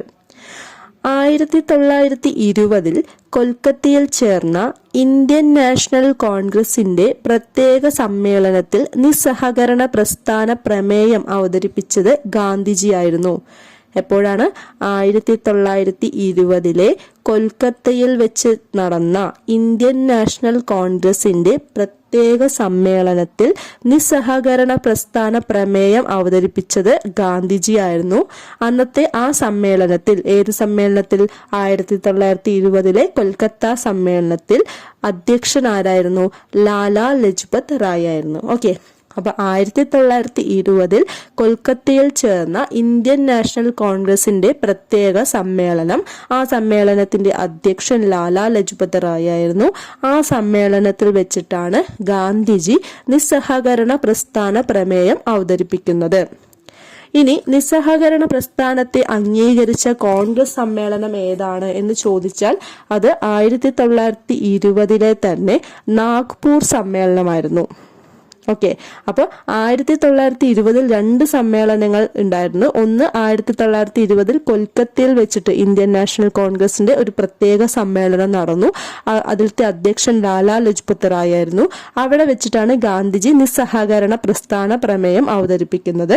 പിന്നീട് അതേ വർഷം 1920 നാഗ്പൂരിൽ വെച്ച് നടന്ന ഇന്ത്യൻ നാഷണൽ കോൺഗ്രസിന്റെ സമ്മേളനത്തിൽ അന്നത്തെ അധ്യക്ഷൻ വിജയ രാഘവാചാരി ആയിരുന്നു. ആ സമ്മേളനത്തിൽ എന്താണ്? ഈ നിസ്സഹകരണ പ്രസ്ഥാനത്തെ അംഗീകരിച്ചു. ഓക്കെ, അപ്പൊ രണ്ടും മാറിപ്പോകരുത്. 1920 രണ്ട് സമ്മേളനങ്ങളുടെയും പ്രത്യേകതകൾ ഓർത്തുവെക്കണം. 1920 കൊൽക്കത്തയിൽ വെച്ച് ചേർന്ന സമ്മേളനം, അധ്യക്ഷൻ ലാലാ ലജ്പത് റായ്, ഗാന്ധിജി നിസ്സഹകരണ പ്രസ്ഥാന പ്രമേയം അവതരിപ്പിച്ചു. അതേ വർഷം നാഗ്പൂരിൽ വെച്ച് നടന്ന സമ്മേളനം, അധ്യക്ഷൻ വിജയ രാഘവാചാര്യ, ആ സമ്മേളനത്തിലാണ് നിസ്സഹകരണ പ്രസ്ഥാനത്തെ അംഗീകരിച്ചത്. ഓക്കെ, അടുത്തത് നിസ്സഹകരണ പ്രസ്ഥാനത്തിന്റെ പ്രധാന ലക്ഷ്യം എന്ന് പറയുന്നത് സ്വരാജ് നേടുക എന്നുള്ളതാണ്. നിസ്സഹകരണ പ്രസ്ഥാനത്തിന്റെ പ്രധാന ലക്ഷ്യം എന്താണ്? സ്വരാജ് നേടുക. നിസ്സഹകരണ പ്രസ്ഥാനത്തെ പിന്തുണച്ചുകൊണ്ട് തങ്ങളുടെ വക്കീൽ അഭ്യാസം നിർത്തലാക്കിയ ദേശീയ നേതാക്കളാണ് CR ദാസും മോത്തിലാൽ നെഹ്റു, രാജേന്ദ്ര പ്രസാദ്. നിസ്സഹകരണ പ്രസ്ഥാനത്തെ പിന്തുണച്ചുകൊണ്ട് തങ്ങളുടെ വക്കീൽ അഭ്യാസം നിർത്തലാക്കിയ ദേശീയ നേതാക്കൾ CR ദാസ്, മോത്തിലാൽ നെഹ്റു, രാജേന്ദ്ര പ്രസാദ്. നിസ്സഹകരണ പ്രസ്ഥാനത്തിൽ പങ്കെടുത്ത് അറസ്റ്റ് വരിച്ച വനിതകൾ ആരൊക്കെയാണ് എന്ന് ചോദിച്ചാൽ ഊർമിള ദേവിയും ബാസന്തി ദേവിയും. നിസ്സഹകരണ പ്രസ്ഥാനത്തിൽ പങ്കെടുത്ത് അറസ്റ്റ് വരിച്ച വനിതകളാണ് ഊർമിള ദേവി, ബാസന്തി ദേവി. നിസ്സഹകരണ പ്രസ്ഥാനത്തെ പിന്തുണച്ചുകൊണ്ട് ദേശീയ തലത്തിൽ ആരംഭിച്ച വിദ്യാലയങ്ങളാണ് കാശി വിദ്യാപീഠം, ഗുജറാത്ത് വിദ്യാപീഠം, ജാമിയ മില്ലിയ ഇസ്ലാമിയ കോളേജ്. എന്താണ്? നിസ്സഹകരണ പ്രസ്ഥാനത്തെ പിന്തുണച്ചുകൊണ്ട് ദേശീയ തലത്തിൽ ആരംഭിച്ച വിദ്യാലയങ്ങളാണ് കാശി വിദ്യാപീഠം, ഗുജറാത്ത് വിദ്യാപീഠം, ജാമിയ മില്ലിയ ഇസ്ലാമിയ കോളേജ്. ഓക്കെ, അപ്പൊ ഇത്രയുമാണ് നിസ്സഹകരണ പ്രസ്ഥാനത്തെ കുറിച്ചുള്ള പ്രധാന പോയിന്റ്സ്. ഗാന്ധിജിയുടെ നേതൃത്വത്തിൽ ഇന്ത്യൻ നാഷണൽ കോൺഗ്രസ് നടത്തിയ ആദ്യത്തെ ദേശീയ പ്രക്ഷോഭമാണ് നിസ്സഹകരണ സമരം. പിന്നെന്താ പറഞ്ഞ 1920 കൊൽക്കത്തയിൽ ചേർന്ന INCയുടെ അഥവാ ഇന്ത്യൻ നാഷണൽ കോൺഗ്രസിന്റെ പ്രത്യേക സമ്മേളനത്തിൽ നിസ്സഹകരണ പ്രസ്ഥാന പ്രമേയം അവതരിപ്പിച്ചത് ഗാന്ധിജി ആയിരുന്നു. ആ സമ്മേളനത്തിന്റെ അധ്യക്ഷൻ ലാലാ ലജ്പത് റായ് ആണ്. ഇനി നിസ്സഹകരണ പ്രസ്ഥാനത്തെ അംഗീകരിച്ച സമ്മേളനമാണ് 1920 നാഗ്പൂർ സമ്മേളനം. അധ്യക്ഷൻ വിജയ രാഘവാചാരിയാണ്. നിസ്സഹകരണ പ്രസ്ഥാനത്തിന്റെ പ്രധാന ലക്ഷ്യം സ്വരാജ് നേടുക എന്നുള്ളതാണ്. നിസ്സഹകരണ പ്രസ്ഥാനത്തെ പിന്തുണച്ചുകൊണ്ട് തങ്ങളുടെ വക്കീൽ അഭ്യാസം നിർത്തലാക്കിയ ദേശീയ നേതാക്കളാണ് CR ദാസും മോത്തിലാൽ നെഹ്റുവും രാജേന്ദ്ര പ്രസാദും. നിസ്സഹകരണ പ്രസ്ഥാനത്തിൽ പങ്കെടുത്ത് അറസ്റ്റ് വരിച്ച വനിതകളാണ് ഊർമിള ദേവിയും ബാസന്തി ദേവിയും. നിസ്സഹകരണ പ്രസ്ഥാനത്തെ പിന്തുണച്ചുകൊണ്ട് ദേശീയ തലത്തിൽ ആരംഭിച്ച വിദ്യാലയങ്ങളാണ് കാശി വിദ്യാപീഠം, ഗുജറാത്ത് വിദ്യാപീഠം, ജാമിയ മില്ലിയ ഇസ്ലാമിയ കോളേജ്. അടുത്തത് ഖിലാഫത്ത് പ്രസ്ഥാനം. 1919 മുതൽ 1920 വരെയാണ് അതിന്റെ കാലഘട്ടം വരുന്നത്. ഒന്നാം ലോക മഹായുദ്ധത്തിന് ശേഷം ലോകമെമ്പാടുമുള്ള മുസ്ലിങ്ങളുടെ ആത്മീയ നേതാവായ തുർക്കിയിലെ സുൽത്താന്റെ അധികാരങ്ങൾ ബ്രിട്ടൻ പരിമിതപ്പെടുത്തിയതിൽ പ്രതിഷേധിച്ച് ഇന്ത്യൻ മുസ്ലിമുകൾ രൂപം നൽകിയ സംഘടനയാണ് ഖിലാഫത്ത് പ്രസ്ഥാനം. എന്താണ്? ഒന്നാം ലോക മഹായുദ്ധത്തിന് ശേഷം ലോകമെമ്പാടുമുള്ള മുസ്ലിങ്ങളുടെ ആത്മീയ നേതാവായ തുർക്കിയിലെ സുൽത്താന്റെ അധികാരങ്ങൾ ബ്രിട്ടൻ പരിമിതപ്പെടുത്തിയതിൽ പ്രതിഷേധിച്ച് ഇന്ത്യൻ മുസ്ലിമുകൾ രൂപം നൽകിയ സംഘടനയാണ് ഖിലാഫത്ത് പ്രസ്ഥാനം. ഖിലാഫത്ത് പ്രസ്ഥാനത്തിന്റെ സ്ഥാപകർ ആരൊക്കെയാണെന്ന് നോക്കാം. മുഹമ്മദ് അലി, ഷൗക്കത്ത് അലി, മൗലാന അബ്ദുൽ കലാം ആസാദ്, ഹക്കീം അജ്മൽ ഖാൻ, ഹസ്രത്ത് മൊഹാനി. ആരൊക്കെയാണ്? ഖിലാഫത്ത് പ്രസ്ഥാനത്തിന്റെ സ്ഥാപകർ ആരൊക്കെയാണ്? മുഹമ്മദ് അലി, ഷൗക്കത്ത് അലി, മൗലാന അബ്ദുൽ കലാം ആസാദ്, ഹക്കീം അജ്മൽ ഖാൻ, ഹസ്രത്ത് മൊഹാനി. കോൺഗ്രസ് ഈ പ്രസ്ഥാനത്തെ പിന്തുണയ്ക്കുകയും ഗാന്ധിജി ഇതിനെ നിസ്സഹകരണ പ്രസ്ഥാനവുമായി സംയോജിപ്പിക്കുവാൻ ആഗ്രഹിക്കുകയും ചെയ്തു. ഹിന്ദു മുസ്ലിം ഐക്യം ഊട്ടിയുറപ്പിക്കാനുള്ള ഒരു സുവർണ അവസരമായിട്ടാണ് ഗാന്ധിജി ഈ പ്രസ്ഥാനത്തിനെ കണ്ടത്. അഖിലേന്ത്യാ ഖിലാഫത്ത് കോൺഫറൻസ് നടന്നത് 1919 നവംബറിലാണ്. അഖിലേന്ത്യാ ഖിലാഫത്ത് കോൺഫറൻസ് നടന്നത് 1919 നവംബറിലാണ്. അഖിലേന്ത്യാ ഖിലാഫത്ത് കോൺഫറൻസ് നടന്നത് 1919 നവംബറിലാണ്. 1919 ഓൾ ഇന്ത്യ ഖിലാഫത്ത് കോൺഫറൻസിന് വേദിയായത് ഡൽഹിയാണ്. 1919 ഓൾ ഇന്ത്യ ഖിലാഫത്ത് കോൺഫറൻസിന് വേദിയായത് ഡൽഹിയാണ്. ഓൾ ഇന്ത്യ ഖിലാഫത്ത് കമ്മിറ്റിയുടെ ആദ്യ പ്രസിഡന്റാണ് മഹാത്മാഗാന്ധിജി. ഓൾ ഇന്ത്യ ഖിലാഫത്ത് കമ്മിറ്റിയുടെ ആദ്യ പ്രസിഡന്റ് മഹാത്മാഗാന്ധിയാണ്. ഖിലാഫത്ത് പ്രസ്ഥാനവുമായി ബന്ധപ്പെട്ട് കേരളത്തിൽ നടന്ന കലാപമാണ് 1921 മലബാർ കലാപം. ഖിലാഫത്ത് പ്രസ്ഥാനവുമായി ബന്ധപ്പെട്ട് കേരളത്തിൽ നടന്ന കലാപമാണ് 1921 മലബാർ കലാപം. ഖിലാഫത്ത് പ്രസ്ഥാനവുമായി ബന്ധപ്പെട്ട് ഗാന്ധിജി ആദ്യമായി കേരളം സന്ദർശിച്ച വർഷം 1920. ഖിലാഫത്ത് പ്രസ്ഥാനവുമായി ബന്ധപ്പെട്ട് ഗാന്ധിജി ആദ്യമായി കേരള സന്ദർശനം നടത്തിയ വർഷം 1920. അഖിലേന്ത്യാ ഖിലാഫത്ത് ദിനമായി ആചരിക്കാൻ ഖിലാഫത്ത് കോൺഫറൻസ് തീരുമാനിച്ചത് 1919 ഒക്ടോബർ 17-നാണ്. അഖിലേന്ത്യാ ഖിലാഫത്ത് ദിനമായി ആചരിക്കാൻ ഖിലാഫത്ത് കോൺഫറൻസ് തീരുമാനിച്ചത് 1919 ഒക്ടോബർ 17. ഡൽഹിയിൽ നടന്ന ഓൾ ഇന്ത്യ ഖിലാഫത്ത് സമ്മേളനത്തിന് നേതൃത്വം നൽകിയ വ്യക്തിയാണ് AK ഫസൂൽ ഹക്ക്. ഡൽഹിയിൽ നടന്ന ഓൾ ഇന്ത്യ ഖിലാഫത്ത് സമ്മേളനത്തിന് നേതൃത്വം നൽകിയ വ്യക്തിയാണ് AK ഫസൂൽ ഹക്ക്.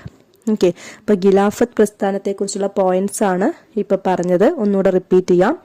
ഒന്നാം ലോക മഹായുദ്ധത്തിന് ശേഷം ലോകമെമ്പാടുമുള്ള മുസ്ലിങ്ങളുടെ ആത്മീയ നേതാവായ തുർക്കിയിലെ സുൽത്താന്റെ അധികാരങ്ങൾ ബ്രിട്ടൻ പരിമിതപ്പെടുത്തിയതിൽ പ്രതിഷേധിച്ച് ഇന്ത്യൻ മുസ്ലിമുകൾ രൂപം നൽകിയ സംഘടനയാണ് ഖിലാഫത്ത് പ്രസ്ഥാനം.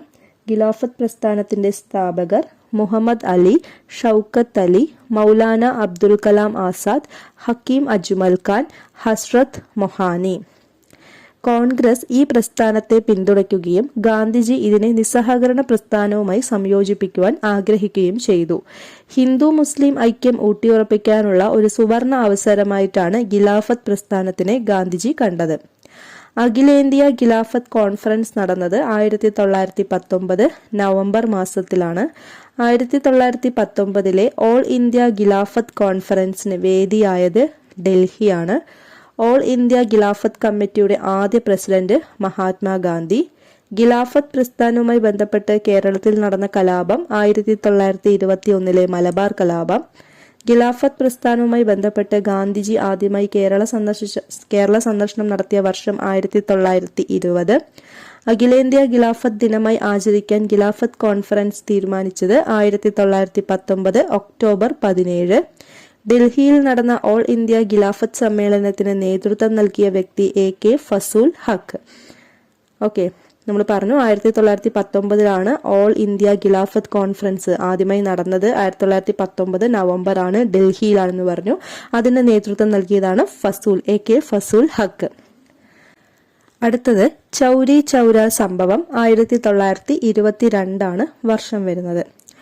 1922 ഫെബ്രുവരി 5 സ്വാതന്ത്ര്യ സമരവുമായി ബന്ധപ്പെട്ട് നടന്ന സംഭവമാണ് ചൗരി ചൗര പോലീസ് സ്റ്റേഷൻ ആക്രമണം.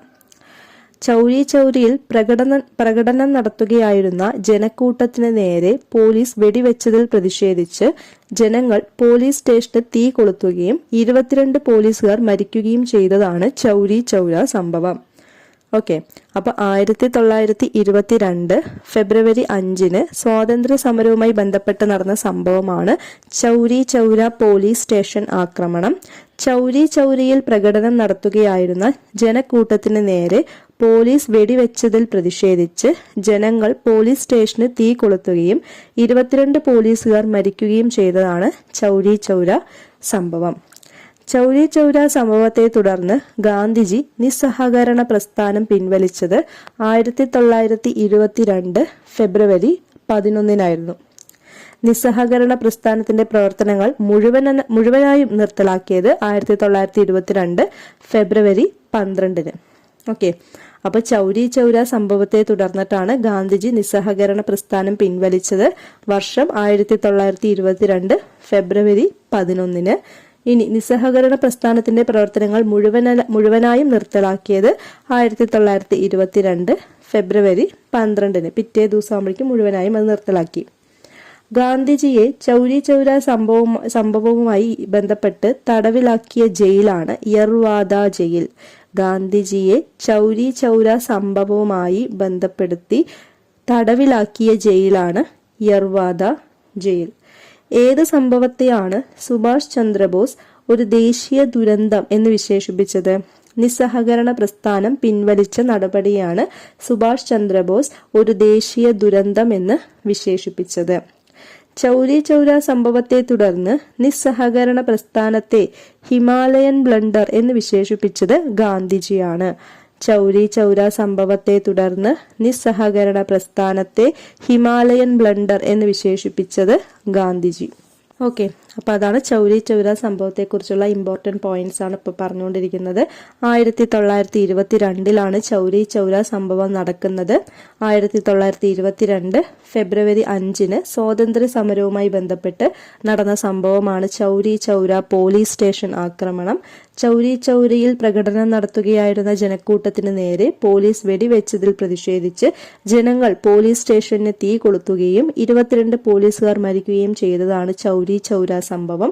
ഈ സംഭവത്തെ തുടർന്ന് ഗാന്ധിജി നിസ്സഹകരണ പ്രസ്ഥാനം പിൻവലിച്ചു.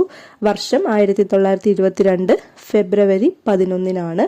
പിന്നീട് പിറ്റേ ദിവസം ഫെബ്രുവരി 12 നിസ്സഹകരണ പ്രസ്ഥാനത്തിന്റെ പ്രവർത്തനങ്ങൾ മുഴുവനായും നിർത്തലാക്കി.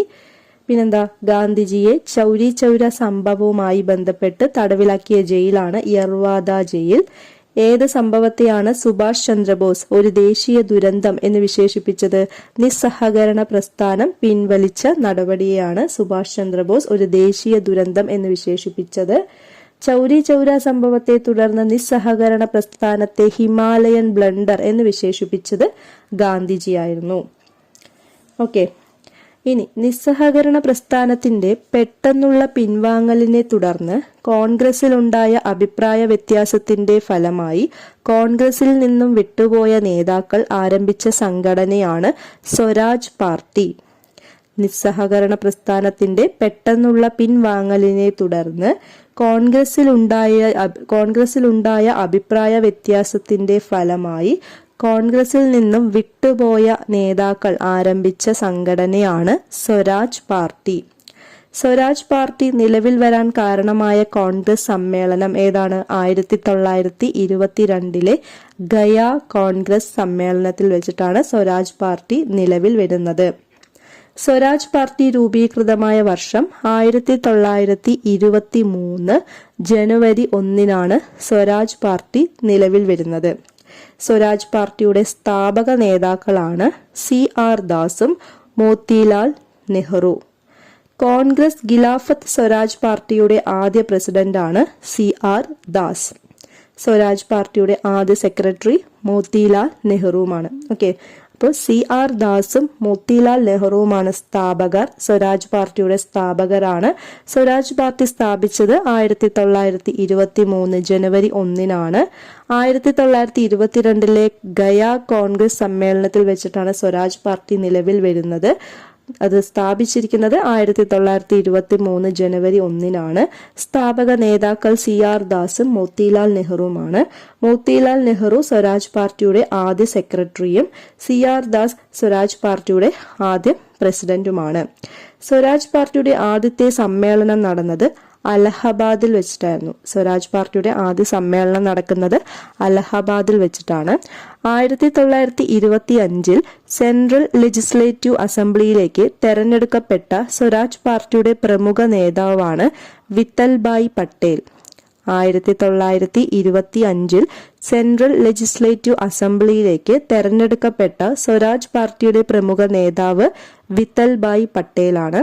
ഇന്ത്യക്ക് ഒരു ഭരണഘടന എന്ന ആശയം മുന്നോട്ട് വെച്ച ആദ്യത്തെ രാഷ്ട്രീയ പാർട്ടിയാണ് സ്വരാജ് പാർട്ടി. ഇന്ത്യക്ക് ഒരു ഭരണഘടന എന്ന ആശയം മുന്നോട്ട് വെച്ച ആദ്യത്തെ രാഷ്ട്രീയ പാർട്ടിയാണ് സ്വരാജ് പാർട്ടി. പ്രവിശ്യകളിലെ വിദ്യുഭരണത്തെക്കുറിച്ച് പഠിക്കാൻ നിയമിതനായ കമ്മിറ്റിയാണ് മുദിമാൻ കമ്മിറ്റി. പ്രവിശ്യകളിലെ ദ്വിഭരണത്തെക്കുറിച്ച് പഠിക്കാൻ നിയമിതനായ കമ്മിറ്റിയാണ് മുദിമാൻ കമ്മിറ്റി. മുദിമാൻ കമ്മിറ്റിയുടെ രൂപീകരണത്തിന് പിന്നിൽ പ്രവർത്തിച്ച പാർട്ടിയാണ് സ്വരാജ് പാർട്ടി. ഓക്കെ, ആ ഒരു പോയിന്റ് ഓർത്ത് വയ്ക്കുക. അപ്പൊ ഇത്രയേ ഉള്ളൂ സ്വരാജ് പാർട്ടിയെ കുറിച്ചിട്ട്. 1923 ജനുവരി 1-നാണ് അത് രൂപീകൃതമാകുന്നത്. സ്വരാജ് പാർട്ടി നിലവിൽ വരാൻ കാരണമായ കോൺഗ്രസ് സമ്മേളനം 1922 ഗയ സമ്മേളനമാണ്. നിസ്സഹകരണ പ്രസ്ഥാനത്തിന്റെ പെട്ടെന്നുള്ള പിൻവാങ്ങലിനെ തുടർന്ന് കോൺഗ്രസിലുണ്ടായ അഭിപ്രായ വ്യത്യാസത്തിന്റെ ഫലമായി കോൺഗ്രസിൽ നിന്നും വിട്ടുപോയ നേതാക്കൾ ആരംഭിച്ച സംഘടനയാണ് സ്വരാജ് പാർട്ടി. അതിന്റെ സ്ഥാപക നേതാക്കൾ CR ദാസും മോത്തിലാൽ നെഹ്റുവുമാണ്. മോത്തിലാൽ നെഹ്റു സ്വരാജ് പാർട്ടിയുടെ സെക്രട്ടറിയാണ്. CR ദാസ് പ്രസിഡന്റാണ്. സ്വരാജ് പാർട്ടിയുടെ ആദ്യത്തെ സമ്മേളനം അലഹബാദിൽ വെച്ചിട്ടാണ് നടക്കുന്നത്. 1925 സെൻട്രൽ ലെജിസ്ലേറ്റീവ് അസംബ്ലിയിലേക്ക് തെരഞ്ഞെടുക്കപ്പെട്ട സ്വരാജ് പാർട്ടിയിലെ പ്രമുഖ നേതാവാണ് വിത്തൽഭായ് പട്ടേൽ. ഇനി ഇന്ത്യക്ക് ഒരു ഭരണഘടന എന്ന ആശയം ആദ്യമായി കൊണ്ടുവന്ന അല്ലെങ്കിൽ ആശയം മുന്നോട്ട് വെച്ച ആദ്യത്തെ രാഷ്ട്രീയ പാർട്ടിയാണ് സ്വരാജ് പാർട്ടി. മുദിമാൻ കമ്മിറ്റിയുടെ രൂപീകരണത്തിന് പിന്നിൽ പ്രവർത്തിച്ച പാർട്ടി സ്വരാജ് പാർട്ടിയാണ്. മുദിമാൻ കമ്മിറ്റി എന്ന് പറഞ്ഞാൽ പ്രവിശ്യകളിലെ ദ്വിഭരണത്തെക്കുറിച്ച് പഠിക്കാൻ നിയമിതനായ കമ്മിറ്റിയാണ് മുദിമാൻ കമ്മിറ്റി. ഓക്കെ, അടുത്തത് പൂർണ്ണ സ്വരാജും സിവിൽ നിയമ ലംഘനവും. ഇന്ത്യൻ സ്വാതന്ത്ര്യ സമരത്തിലെ വഴിത്തിരിവായിരുന്നു 1929 ലാഹോറിൽ വെച്ച് ജവഹർലാൽ നെഹ്റുവിന്റെ അധ്യക്ഷതയിൽ നടന്ന ഇന്ത്യൻ നാഷണൽ കോൺഗ്രസിന്റെ സമ്മേളനം. ഇന്ത്യൻ സ്വാതന്ത്ര്യ സമരത്തിലെ വഴിത്തിരിവായിരുന്നു 1929 ലാഹോറിൽ വെച്ച് ജവഹർലാൽ നെഹ്റുവിന്റെ അധ്യക്ഷതയിൽ നടന്ന INC അഥവാ ഇന്ത്യൻ നാഷണൽ കോൺഗ്രസിന്റെ സമ്മേളനം. പൂർണ്ണ സ്വരാജ്യമാണ് ഇന്ത്യൻ ജനതയുടെ അന്തിമമായ ലക്ഷ്യം എന്ന് പ്രഖ്യാപിച്ച സമ്മേളനം ഏതാണ്? 1929 ലാഹോർ സമ്മേളനം. പൂർണ്ണ സ്വരാജ്യമാണ് ഇന്ത്യൻ ജനതയുടെ അന്തിമമായ ലക്ഷ്യം എന്ന് പ്രഖ്യാപിച്ച സമ്മേളനമാണ് 1929 ലാഹോർ സമ്മേളനം. ലാഹോർ സമ്മേളനത്തിന്റെ പ്രസിഡന്റ് ജവഹർലാൽ നെഹ്റുവാണ്. പൂർണ്ണ സ്വരാജ് പ്രമേയം പാസാക്കിയപ്പോൾ ഇന്ത്യൻ ജനതയുടെ സ്വാതന്ത്ര്യത്തിന്റെ സ്മരണാർത്ഥം ഒരു ഫ്ലാഗ് ഉയർത്തിയിട്ടുണ്ടായിരുന്നു. അതെപ്പോഴായിരുന്നു? 1929 ഡിസംബർ 31-നാണ്.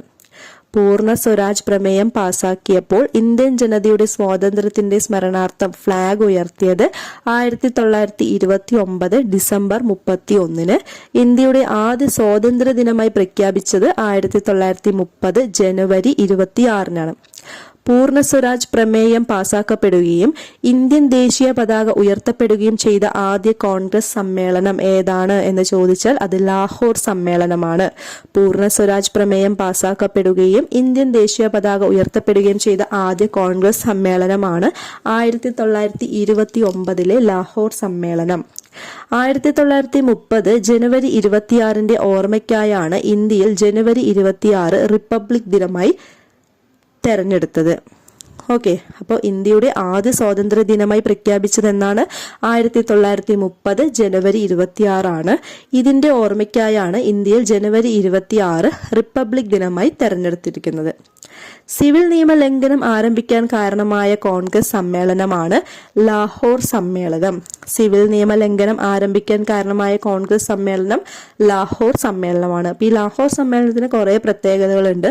പൂർണ്ണ സ്വരാജ് പ്രമേയം പാസാക്കപ്പെട്ടു, അതുപോലെ തന്നെ ഇന്ത്യൻ ദേശീയ പതാക ഉയർത്തപ്പെട്ടു, പിന്നെന്താ, സിവിൽ നിയമ ലംഘനം ആരംഭിക്കാൻ കാരണമായി. ഇതൊക്കെ ലാഹോർ സമ്മേളനത്തിൽ വെച്ച് നടന്ന കാര്യങ്ങളാണ്. ബ്രിട്ടീഷ് ഭരണത്തിനെതിരെ ഗാന്ധിജി നയിച്ച രണ്ടാമത്തെ ജനകീയ പ്രക്ഷോഭമാണ് സിവിൽ നിയമലംഘന പ്രസ്ഥാനം. ബ്രിട്ടീഷ് ഭരണത്തിനെതിരെ ഗാന്ധിജി നയിച്ച രണ്ടാമത്തെ ജനകീയ പ്രക്ഷോഭമാണ് സിവിൽ നിയമലംഘന പ്രസ്ഥാനം. സിവിൽ നിയമലംഘന പ്രസ്ഥാനം ആരംഭിക്കുന്നതിനെ കുറിച്ചുള്ള അറിയിപ്പ് ഗാന്ധിജി ലോർഡ് ഇർവിന് നൽകിയത് 1930 മാർച്ച് 2 സിവിൽ നിയമ ലംഘന പ്രസ്ഥാനം ആരംഭിക്കുന്നതിനെ കുറിച്ചുള്ള അറിയിപ്പ് ഗാന്ധിജി ലോർഡ് ഇർവിന് നൽകിയത് 1930 മാർച്ച് 2 സിവിൽ നിയമലംഘന പ്രസ്ഥാനം ആരംഭിച്ചത് 1930 ഉപ്പ് സത്യാഗ്രഹവുമായി ബന്ധപ്പെട്ടാണ്. ഓക്കെ, സിവിൽ നിയമലംഘന പ്രസ്ഥാനം ആരംഭിച്ചത് 1930 ഉപ്പ് സത്യാഗ്രഹവുമായി ബന്ധപ്പെട്ടാണ്. 78 അനുയായികൾക്കൊപ്പം ഗുജറാത്തിലെ സബർമതിയിൽ നിന്ന് 385 കിലോമീറ്റർ ദൂരമുള്ള ദണ്ഡിയിലേക്ക് ഗാന്ധിജി യാത്ര തിരിച്ചത് 1930 മാർച്ച് 12 ഓക്കെ, അപ്പൊ 2 ഡേറ്റ് ഇവിടെ പറയുന്നുണ്ട്. ഒന്ന് 1930 മാർച്ച് 2. അവിടെ അതെന്താ പറയുന്നത്? സിവിൽ നിയമ ലംഘന പ്രസ്ഥാനം ആരംഭിക്കുന്നതിനെ കുറിച്ചുള്ള അറിയിപ്പ് ഗാന്ധിജി ലോർഡ് ഇർവിന് നൽകിയത് 1930 മാർച്ച് 2 പിന്നെ 1930 മാർച്ച് 12 78 അനുയായികൾക്കൊപ്പം ഗുജറാത്തിലെ സബർമതിയിൽ നിന്നും 385 കിലോമീറ്റർ ദൂരമുള്ള ദണ്ഡിയിലേക്ക് ഗാന്ധിജി യാത്ര തിരിച്ചത് 1930 മാർച്ച് 12 ഗാന്ധിജിയും അനുയായികളും ദണ്ഡി കടപ്പുറത്ത് എത്തിച്ചേർന്നത് 1930 ഏപ്രിൽ 6 ഗാന്ധിജി ഉപ്പ് നിയമം ലംഘിച്ചത് 1930 ഏപ്രിൽ 7 ഇത്രയും ഡേറ്റ്സ് പഠിക്കണം. ഒന്ന് 1930 മാർച്ച് 2 ഗാന്ധിജി ലോർഡ് ഇർവിനോട് എന്താണ് അറിയിപ്പ് നൽകിയത്? സിവിൽ നിയമലംഘന പ്രസ്ഥാനം ആരംഭിക്കുന്നതിനെ കുറിച്ചുള്ള അറിയിപ്പ് നൽകി. 1930 മാർച്ച് 12 78 അനുയായികൾക്കൊപ്പം ഗാന്ധിജി ദണ്ഡിയിലേക്ക് യാത്ര തിരിച്ചു. 1930 ഏപ്രിൽ 6 ദണ്ഡി കടപ്പുറത്ത് ഗാന്ധിജിയും അനുയായികളും എത്തിച്ചേർന്നു. 1930 ഏപ്രിൽ 7 ഗാന്ധിജി ഉപ്പ് നിയമം ലംഘിച്ചു. സിവിൽ നിയമലംഘന സമരത്തിന്റെ ഫലമായി ഉണ്ടായ നേട്ടങ്ങൾ എന്തൊക്കെയാണെന്ന് നോക്കാം. ഇന്ത്യൻ ജനതയിൽ രാഷ്ട്രീയ അവബോധമുണ്ടാക്കി. ഇന്ത്യക്കാർക്ക് അധികാരം കൈമാറ്റം ചെയ്യപ്പെടേണ്ടതിന്റെ ആവശ്യകത ബ്രിട്ടീഷുകാർക്ക് ബോധ്യമായി. ലോകത്തിന് മുന്നിൽ ബ്രിട്ടീഷുകാരുടെ അന്തസ്സിന് കോട്ടം തട്ടി. ഇതൊക്കെ സിവിൽ നിയമലംഘന സമരത്തിന്റെ ഫലമായി ഉണ്ടായ നേട്ടങ്ങളാണ്.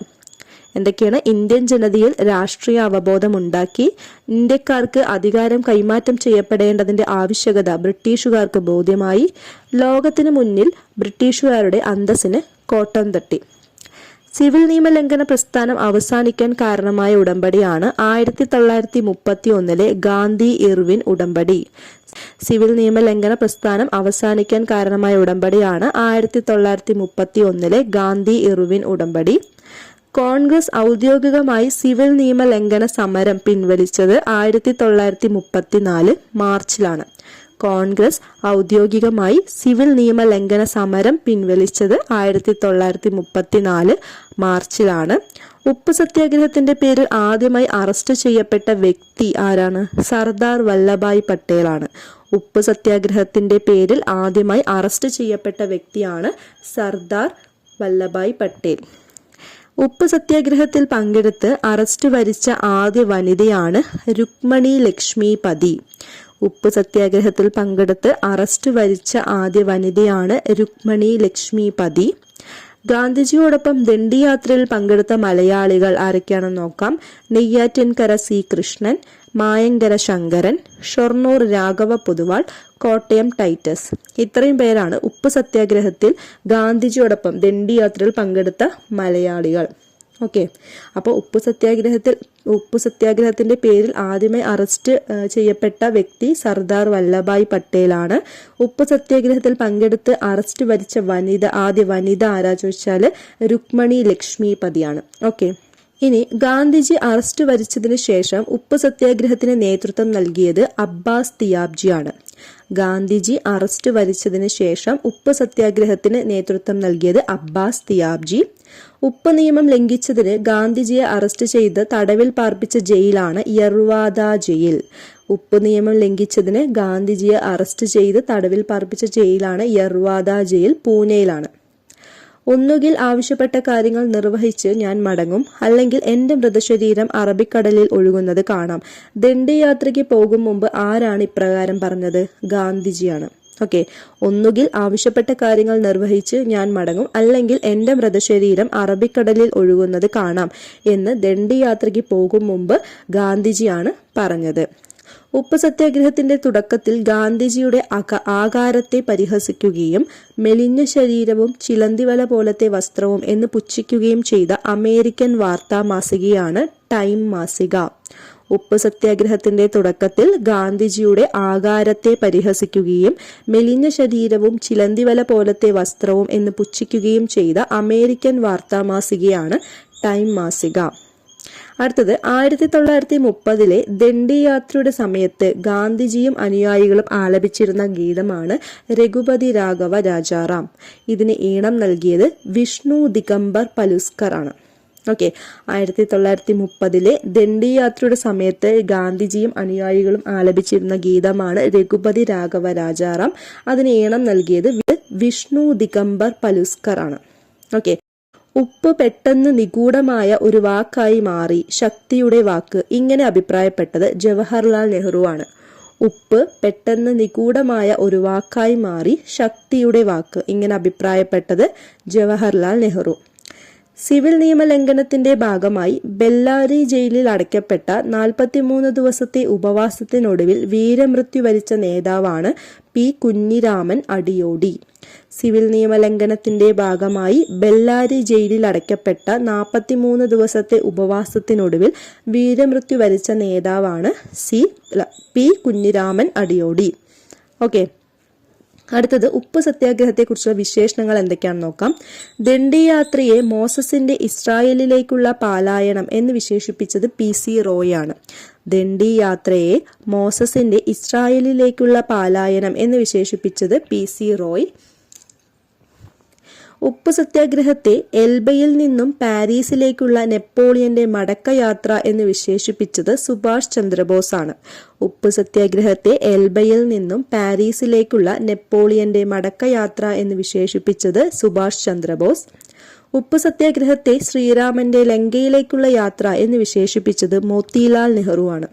ഉപ്പ് സത്യാഗ്രഹത്തെ ശ്രീരാമന്റെ ലങ്കയിലേക്കുള്ള യാത്ര എന്ന് വിശേഷിപ്പിച്ചത് മോത്തിലാൽ നെഹ്റു. ഗാന്ധിജിയുടെ ദണ്ഡിയാത്രയെ ചായക്കോപ്പയിലെ കൊടുങ്കാറ്റ് എന്ന് വിശേഷിപ്പിച്ചത് ലോർഡ് ഇർവിൻ ആണ്. ഗാന്ധിജിയുടെ ദണ്ഡിയാത്രയെ ചായക്കോപ്പയിലെ കൊടുങ്കാറ്റ് എന്ന് വിശേഷിപ്പിച്ചത് ലോർഡ് ഇർവിൻ. ഗാന്ധിജിയുടെ ദണ്ഡിയാത്രയെ kindergarten stage of revolution എന്ന് വിശേഷിപ്പിച്ചത് ലോർഡ് ബ്രയിൽസ് ഫോർഡ് ആണ്. ഗാന്ധിജിയുടെ ദണ്ഡിയാത്രയെ kindergarten stage of revolution എന്ന് വിശേഷിപ്പിച്ചത് ലോർഡ് ബ്രയിൽസ് ഫോർഡ്. ഓക്കെ, അപ്പൊ ഇത്രയും വിശേഷണങ്ങളാണ് ഉപ്പ് സത്യാഗ്രഹത്തെ കുറിച്ചുള്ളത്. ഒന്നുകൂടെ പറയാം.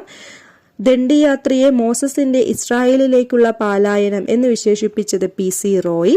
ഉപ്പ് സത്യാഗ്രഹത്തെ എൽബയിൽ നിന്നും പാരീസിലേക്കുള്ള നെപ്പോളിയന്റെ മടക്കയാത്ര എന്ന് വിശേഷിപ്പിച്ചത് സുഭാഷ് ചന്ദ്രബോസ്. ഉപ്പ് സത്യാഗ്രഹത്തെ ശ്രീരാമന്റെ ലങ്കയിലേക്കുള്ള യാത്ര എന്ന് വിശേഷിപ്പിച്ചത് മോത്തിലാൽ നെഹ്റു. ഗാന്ധിജിയുടെ ദണ്ഡിയാത്രയെ ചായക്കോപ്പയിലെ കൊടുങ്കാറ്റ് എന്ന് വിശേഷിപ്പിച്ചത് ലോർഡ് ഇർവിൻ. ഗാന്ധിജിയുടെ ദണ്ഡിയാത്രയെ kindergarten stage of revolution എന്ന് വിശേഷിപ്പിച്ചത് ലോർഡ് ബ്രയിൽസ് ഫോർഡ്. അടുത്തത് ഉപ്പ് സത്യാഗ്രഹത്തിന്റെ നേതാക്കൾ ഓരോ സ്ഥലത്തിലും ആരൊക്കെയാണ് അത് നേതൃത്വം നൽകിയതെന്ന് നോക്കാം. കേരളത്തിൽ പയ്യന്നൂർ ഉപ്പ് സത്യാഗ്രഹത്തിന് നേതൃത്വം നൽകിയത് K കേളപ്പനാണ്. കേരള ഗാന്ധി എന്നറിയപ്പെടുന്ന K കേളപ്പനാണ് കേരളത്തിലെ പയ്യന്നൂർ ഉപ്പ് സത്യാഗ്രഹത്തിന് നേതൃത്വം നൽകിയത്. കോഴിക്കോട് ഉപ്പ് സത്യാഗ്രഹത്തെ നയിച്ചത് P കൃഷ്ണപിള്ളയും മുഹമ്മദ് അബ്ദുൾ റഹ്മാനുമാണ്. കോഴിക്കോട് ഉപ്പ് സത്യാഗ്രഹത്തെ നയിച്ചത് P കൃഷ്ണപിള്ളയും മുഹമ്മദ് അബ്ദുൾ റഹ്മാനും. കിഴക്കൻ പ്രവിശ്യകളിൽ പ്രത്യേകിച്ച് നാഗാലാൻഡ് ഉപ്പ് സത്യാഗ്രഹത്തിന് നേതൃത്വം നൽകിയത് റാണി ഗൈഡിൻ ലിയു ആണ്. കിഴക്കൻ പ്രവിശ്യകളിൽ പ്രത്യേകിച്ച് നാഗാലാൻഡിൽ ഉപ്പ് സത്യാഗ്രഹത്തിന് നേതൃത്വം നൽകിയത് റാണി ഗൈഡിൻ ലിയു. പെഷവാറിൽ ഉപ്പ് സത്യാഗ്രഹത്തിന് നേതൃത്വം നൽകിയത് ഖാൻ അബ്ദുൾ ഗാഫർ ഖാൻ ആണ്. പെഷവാറിൽ ഉപ്പ് സത്യാഗ്രഹത്തിന് നേതൃത്വം നൽകിയത് ഖാൻ അബ്ദുൾ ഗാഫർ ഖാൻ. വടക്കു പടിഞ്ഞാറൻ പ്രവിശ്യകളിൽ ഉപ്പ് സത്യാഗ്രഹത്തിന് നേതൃത്വം നൽകിയത് ഖാൻ അബ്ദുൾ ഗാഫർ ഖാൻ ആണ്. അപ്പോൾ പെഷവാറിലും വടക്കു പടിഞ്ഞാറൻ പ്രവിശ്യകളിലും ഉപ്പ് സത്യാഗ്രഹത്തിന് നേതൃത്വം നൽകിയത് ഖാൻ അബ്ദുൾ ഗാഫർ ഖാൻ. ഒറീസയിൽ ഉപ്പ് സത്യാഗ്രഹത്തിന് നേതൃത്വം നൽകിയത് ഗോപബന്ധു ചൗധരി. ഒറീസയിൽ ഉപ്പ് സത്യാഗ്രഹത്തിന് നേതൃത്വം നൽകിയത് ഗോപബന്ധു ചൗധരി. തമിഴ്നാട്ടിൽ ഉപ്പ് സത്യാഗ്രഹത്തിന് നേതൃത്വം നൽകിയത് സി രാജഗോപാലാചാരിയാണ്. തമിഴ്നാട്ടിൽ ഉപ്പ് സത്യാഗ്രഹത്തിന് നേതൃത്വം നൽകിയത് സി രാജഗോപാലാചാരിയാണ്. അദ്ദേഹം മാർച്ച് നടത്തിയത് തമിഴ്നാട്ടിലെ തിരുച്ചിറപ്പള്ളി തൊട്ടിട്ട് വേദാരണ്യം വരെയായിരുന്നു. തമിഴ്നാട്ടിലെ തിരുച്ചിറപ്പള്ളി തൊട്ടിട്ട് വേദാരണ്യം വരെയാണ് സി രാജഗോപാലാചാരി ഉപ്പ് സത്യാഗ്രഹം നയിച്ചത്. വേദാരണ്യം ഗാന്ധി എന്നറിയപ്പെടുന്ന വ്യക്തിയാണ് സി രാജഗോപാലാചാരി. ഓക്കെ, അപ്പൊ അദ്ദേഹമാണ് തമിഴ്നാട്ടിൽ ഉപ്പ് സത്യാഗ്രഹത്തിന് നേതൃത്വം നൽകിയത്. ഒന്നുകൂടെ പറയാം ആരൊക്കെയാണ് നേതൃത്വം നൽകിയതെന്ന്. കേരളത്തിൽ പയ്യന്നൂര് കെ കേളപ്പൻ, കോഴിക്കോട് പി കൃഷ്ണപിള്ള, മുഹമ്മദ് അബ്ദുൾ റഹ്മാൻ, കിഴക്കൻ പ്രവിശ്യ പ്രത്യേകിച്ച് നാഗാലാൻഡ് റാണി ഗൈഡിൻ ലിയു, പെഷവാറും വടക്കു പടിഞ്ഞാറൻ പ്രവിശ്യയിലും ഖാൻ അബ്ദുൾ ഗാഫർ ഖാൻ, ഒറീസയിൽ ഗോപബന്ധു ചൗധരി, തമിഴ്നാട് സി രാജഗോപാലാചാരി. ഓക്കെ, അപ്പൊ നമ്മൾ ഇന്നത്തെ ക്ലാസ്സിൽ ഇന്ത്യൻ സമരവും സ്വാതന്ത്ര്യവും എന്ന ടോപ്പിക്കിൽ വരുന്ന കുറച്ച് ഇമ്പോർട്ടൻ്റ് ആയിട്ടുള്ള കാര്യങ്ങളാണ് പറഞ്ഞത്. അതിൽ ഗാന്ധിജിയുടെ ആദ്യകാല സമരങ്ങളായിട്ടുള്ള ചമ്പാരൻ സത്യാഗ്രഹം, അഹമ്മദാബാദ് തുണിമിൽ സമരം, ഗേദ സത്യാഗ്രഹം പറഞ്ഞു. പിന്നെ അതുപോലെ തന്നെ റൗലറ്റ് നിയമം പറഞ്ഞു, ജാലിയൻ വാലാബാഗ് പറഞ്ഞു, ചൗരി ചൗര സംഭവം പറഞ്ഞു, ഖിലാഫത്ത് പ്രസ്ഥാനം, പൂർണ്ണ സ്വരാജ്, സിവിൽ നിയമലംഘന പ്രസ്ഥാനം, ഉപ്പ് സത്യാഗ്രഹം, സ്വരാജ് പാർട്ടി, അങ്ങനെ ഏകദേശം കുറച്ച് കാര്യങ്ങൾ എല്ലാമല്ല ഏകദേശം ഇമ്പോർട്ടൻ്റ് ആയിട്ടുള്ളതൊക്കെയാണ് ഉൾപ്പെടുത്തിയിരിക്കുന്നത്. കഴിഞ്ഞിട്ടില്ല, ഇനി നമുക്ക് ഇതിന് ശേഷം ഗാന്ധിജിയെ കുറിച്ചുള്ള കുറച്ച് പോയിന്റ്സ് പഠിക്കാനുണ്ട്. അത് കൂടാതെ തന്നെ സബ് ടോപ്പിക്സ് ആയിട്ട് Cripps mission, Simon commission, quit India, വട്ടമേശ സമ്മേളനങ്ങൾ തുടങ്ങിയ സബ് ടോപ്പിക്സും ഈ ഒരു സമരവും സ്വാതന്ത്ര്യവും, ഇന്ത്യൻ സമരവും സ്വാതന്ത്ര്യവും എന്ന ഈ ഒരു മെയിൻ ടോപ്പിക്കിന്റെ ഉള്ളിൽ പഠിക്കേണ്ടതായിട്ടുള്ളതാണ്. സോ അതെല്ലാം നെക്സ്റ്റ് വീഡിയോയിൽ ഇടുന്നതായിരിക്കും. അപ്പോൾ വീഡിയോ എല്ലാവർക്കും ഇഷ്ടമാവുകയാണെങ്കിൽ ലൈക്ക് ചെയ്യാനും ഷെയർ ചെയ്യാനും അതുപോലെ തന്നെ സബ്സ്ക്രൈബ് ചെയ്യാനും മറക്കരുത്. Okay, thank you.